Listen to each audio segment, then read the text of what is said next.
유대인의 가장 큰 절기인 오순절이 이르렀을 때에 국내 유대인뿐만 아니라 해외에 있는 유대인들도 예루살렘으로 모이기 시작했습니다. 바울이 예루살렘의 성전에 들어갔을 때에 바울을 알아보는 자들이 있었는데 그들은 국외에 있었던 에베소에서 온 유대인들이었습니다. 바울이 에베소에서 3년간 있었기 때문에 너무나 잘 알고 있었던 것이죠. 그들이 발끈해서 들고 일어나면서 바울을 모함하는데 그는 성전을 더럽힌 자다 이러면서 모함을 하고 소리를 쳤더니 사람들이 다 놀라는 거죠. 다른 사람들 충동질했는데 금방 흡수됐습니다. 그래서 바울을 잡아서 낚아채듯이 잡아서 질질 끌고 성전을 문 밖으로 나갑니다. 이때 레위인들이 성전 문을 닫아버리는 그런 일이 생겼습니다.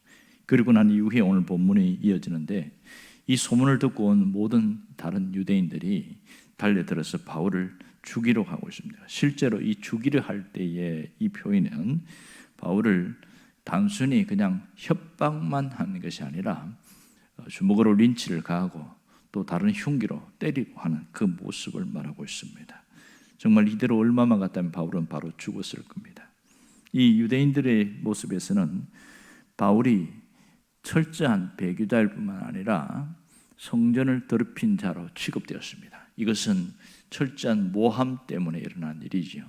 드로비모가 시내에 바울과 함께 있는 것을 보고 바울이 이 이방인을 데리고 에베소에 있는 이방인을 데리고 유대인이 들어갔다. 그렇게 모함한 겁니다. 실제 전혀 있었던 일이 아닌 거죠.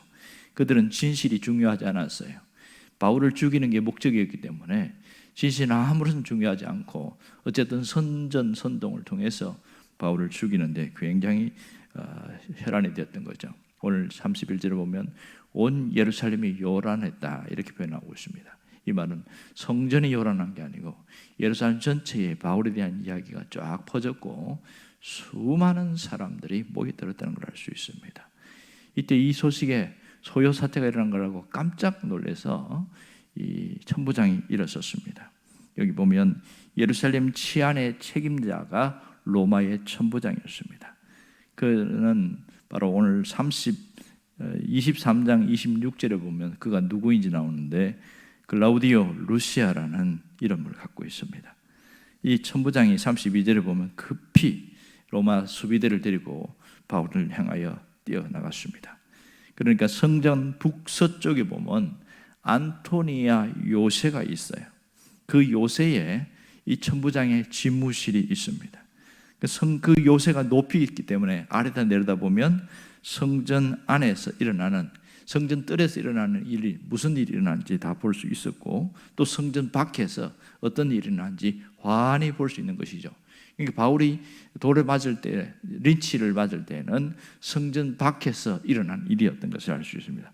그걸 보고 깜짝 놀란 이 루시아가 온 군대를 동원해서 달려 내려가는 것이죠. 현장에 가보니까 난리가 아니었습니다. 바울을 치고 있다, 죽이려고 치고 있다는 말은 한두 번 친 것이 아니라 계속해서 치고 있다는 말이고 단순히 주먹으로 친 것이 아니라 흉기로 휘두른 것을 말하고 있습니다. 33절에 보니까 천부장이 가니까 잠깐 멈칫했습니다. 그래서 다짜고짜 바울을 두 쇠사슬로 묶어버렸어요. 상체를 묶은 상태에서 이 바울에게 무슨 일인지를 옆에 있는 사람들이 물었습니다. 왜 이 사람을 치고 죽이려고 하느냐? 그랬더니 어떤 사람은 이렇게 말하고 어떤 사람은 저렇게 말하고 도무지 천부장이 알 수가 없는 거예요. 죄의 원인이 뭔지를 모르겠다는 거예요. 그래서 바울이 이렇게 끌려다니는데 천부장이 한 일이 뭐예요? 오늘 보면 3, 4절 하반절에 보면 이 소동으로 진상을 알 수 없어서 그를 영내에 데리고 가라고 명령을 하게 됩니다. 왜 명령을 했냐?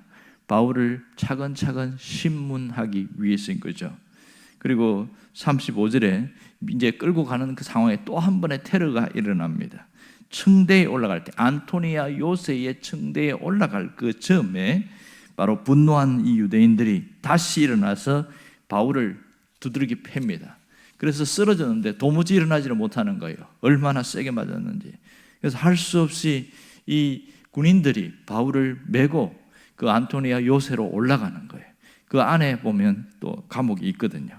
그렇게 해서 끌고 올라가는데 36절에 보면 이 백성들이 바울을 죽여라 외치며 또 죽입니다. 계속 외치고 있는 거죠.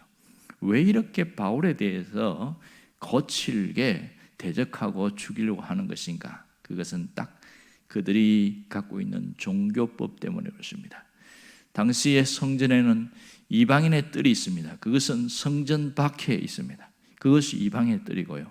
성전 안은 유대인의 뜰입니다. 그런데 이방인이 유대인의 뜰에 들어오게 되어지면 무조건 사형에 언급한다. 그렇게 그들이 법으로 정해놨어요.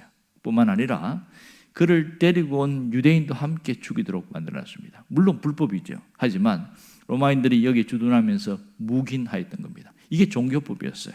그들의 종교법에 따라서 그렇게 죽이려고 혈안을 벌였던 거죠. 하지만 바울은 한 번도 법을 어긴 적이 없습니다. 그는 신앙 양심에 따라서 끝까지 살았고 그렇게 하나님 앞에서 헌신했습니다. 여기서 우리가 이런 의문점이 생기는 겁니다.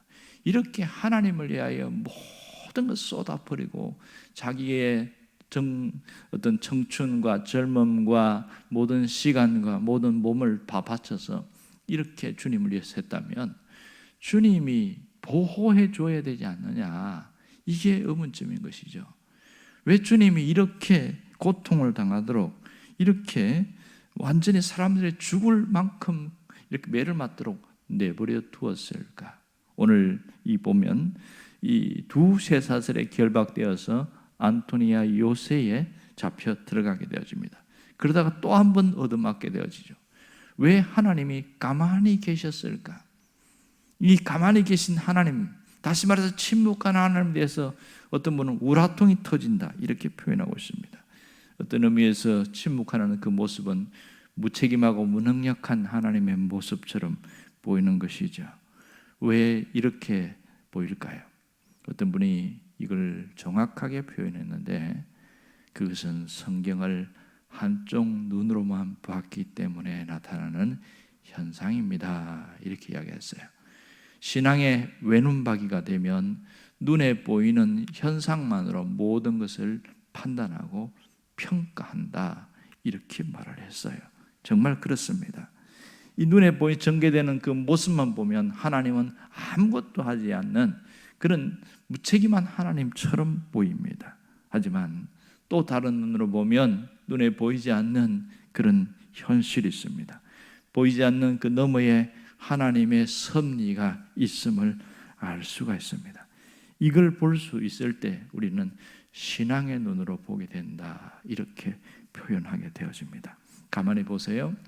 만일 바울이 여기서 린치를 당하는 동안 한쪽에는 끌려다가 밖에서 지금 매를 맞고 죽어가고 있습니다. 그리고 그 순간에 안토니아 요새에서 천부장이 제일 먼저 그 모습을 보았습니다. 그리고 학업 장교들에게 명령해서 군사를 이끌고 빨리 내려가라 이렇게 해서 도착했고 천부장이 그 마지막에 갔을 때에 왜 이런 일이 있었나요? 더 이상의 어떤 테러나 그런 돌 던지는 그런 일이 없었죠.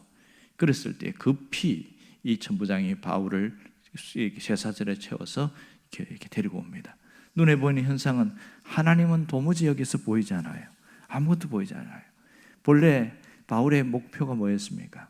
로마에까지 가서 복음을 전하는 것이 목표였습니다.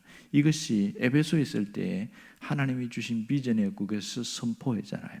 하지만 다시 저 밑에 고린도까지 갔다가 거기서 로마서를 썼잖아요. 그리고 다시 돌아오면서 뭐라고 그랬습니까?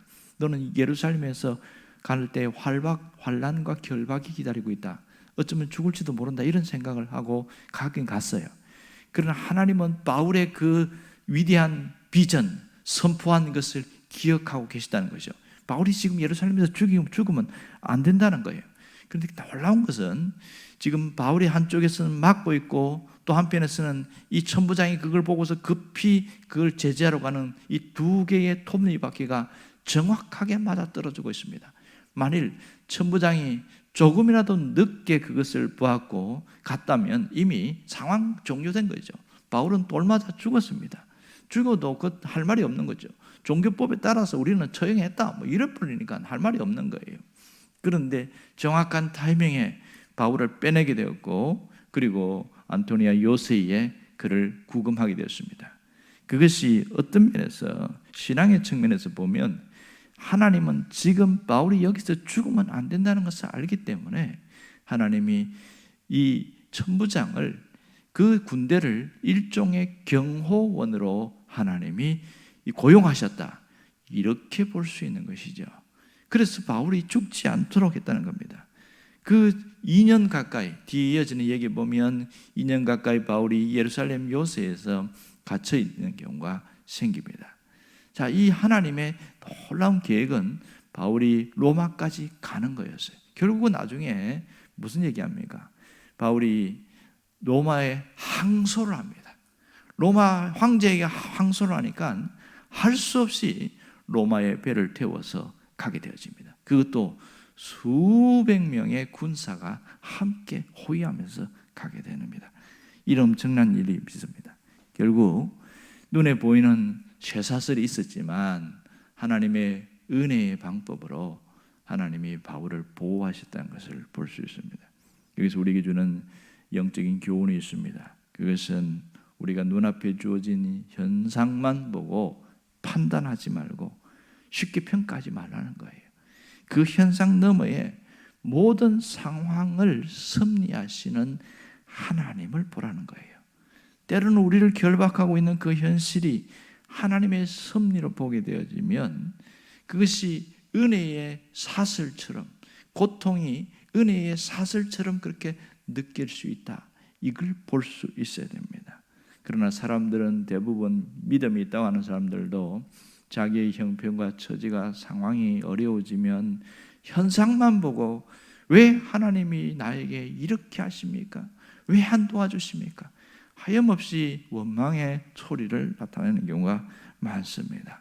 이것은 신앙의 외눈박이가 되어서 그런 것이죠. 한쪽 눈으로만 봤기 때문입니다. 또 다른 눈으로 보지 않았기 때문에 나타나는 현상입니다. 다른 눈으로 보면 보이지 않는 상황을 섭리하시는 하나님을 볼 수 있게 되었습니다. 하나님의 역사하심을 볼 수 있습니다. 그 눈앞에 있는 현실이 이 고통이고 아픔이고 슬픔이지만 그것이 하나님의 은혜의 사슬 속에 있음을 알게 되어집니다. 지나고 보면 그 시간이 있었기 때문에 내가 여기에 버틸 수 있었고 여기서 살아날 수 있었다, 그렇게 고백하는 사람이 한둘이 아니에요.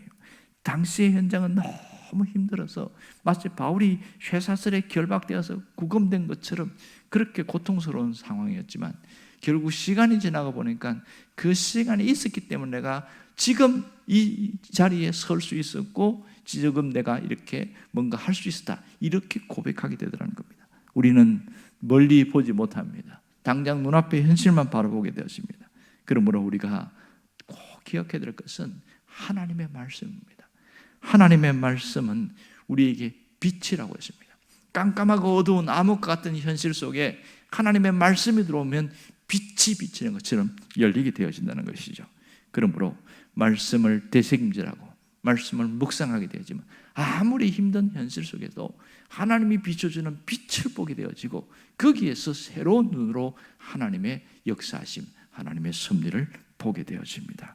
우리가 살아가면서 비방의 쇠사슬, 불이익의 쇠사슬, 고통과 고난의 쇠사슬이 우리를 결박할 때가 있어요.